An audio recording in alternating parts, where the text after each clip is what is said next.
Picture this. It's 1962. A top-secret document lands on the desk of the U.S. Secretary of Defense, and what it outlines is a plan for a wave of violent terrorist attacks on American soil against American citizens, all to trick the public into supporting a war. And this wasn't some vague idea. The plan was terrifyingly specific. It called for bombings, for hijackings, and as you can see right here from the memo itself, sinking U.S. ships and even conducting funerals for mock victims to really sell the lie, all designed to create mass outrage. So you have to be asking yourself, right? Who could come up with something so twisted? Which one of America's enemies would devise a plan to turn the country against itself? The enemy was right at home. The architects of this plot, codenamed Operation Northwoods, were America's own highest-ranking military leaders, the Joint Chiefs of Staff. This is the unbelievable, declassified story of how close our own government came to betraying us.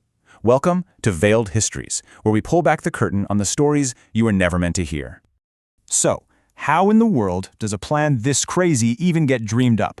Well, to get that, we have to understand the dark concept that was at the very heart of it. What the Joint Chiefs were proposing is what's known as a false flag operation. You know, the term actually comes from the old days of pirates who'd fly a friendly flag to sneak up on a ship before raising the skull and crossbones. It's the ultimate deception. You carry out an attack and then you point the finger at someone else. And in this case, the someone else they wanted to frame was an island just 90 miles off the coast of Florida. But why? I mean, why would the top generals in the entire U.S. military even think about doing something so extreme? Well, the answer lies in the intense, almost frantic political climate of the early 1960s and a national obsession with one man, Fidel Castro. You see, after Castro's communist revolution, Washington was on edge. Then came the Bay of Pigs invasion in '61, a total disaster and a huge public humiliation for the Kennedy administration. They were desperate. They launched Operation Mongoose, a secret campaign of sabotage. But for the hardliners in the military, it just wasn't enough. The pressure to get rid of Castro was absolutely immense. And this quote right here, from the president's own brother, the Attorney General, tells you everything you need to know about the mindset. This wasn't some side project. Getting rid of Castro was the top priority, period. It was in that high-stakes, almost feverish environment that the Joint Chiefs came to a conclusion. We need an invasion. And if the American people don't want one, well, we'll just have to make them. So with that obsessive goal in mind, they went to work. They decided that if public opinion was the obstacle, they just have to manufacture a new one.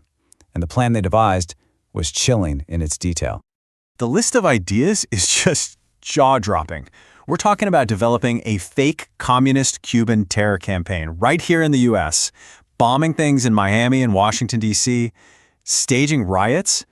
But maybe the most shocking part was a plan to take a real civilian charter flight full of college students, secretly land it, swap it with an identical drone, and then have that drone explode over the ocean so they could claim Cuba shot down a plane full of innocent American kids.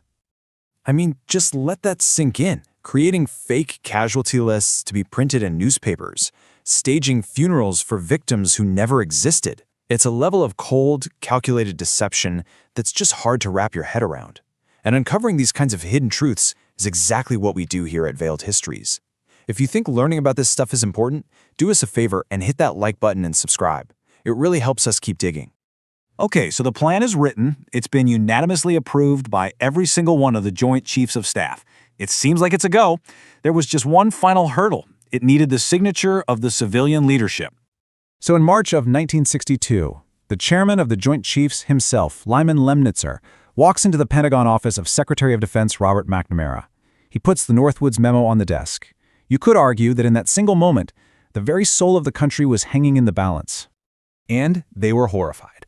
President Kennedy and McNamara were reportedly appalled by the very idea of it. The proposal wasn't just rejected. It was rejected immediately and without question. This plan wasn't stopped by a leak or a change of heart.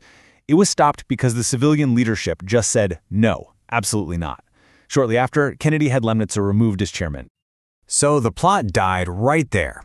Operation Northwoods was stamped top secret and shoved into a file cabinet where it stayed hidden from the American public for decades. But the story itself, man, it teaches us a profound lesson about power and how it works.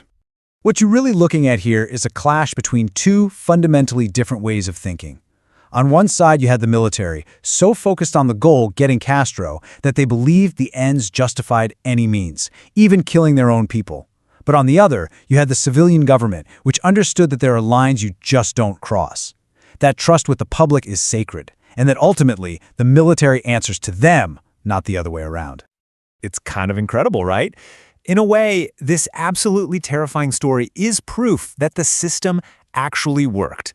That core principle of civilian control over the military, the thing that separates democracies from dictatorships, was put to the ultimate test, and it held. This dark, shadowy plot was stopped cold by the very checks and balances designed to prevent it. We only know about Operation Northwoods because the documents were finally declassified in 1997. But it leaves you with a deeply unsettling question. This is the one we found out about. How many other plans like it have been cooked up in secret rooms over the years? And how many times did the fate of the country come down to the quiet, unrecorded courage of just one person in a room having to say no?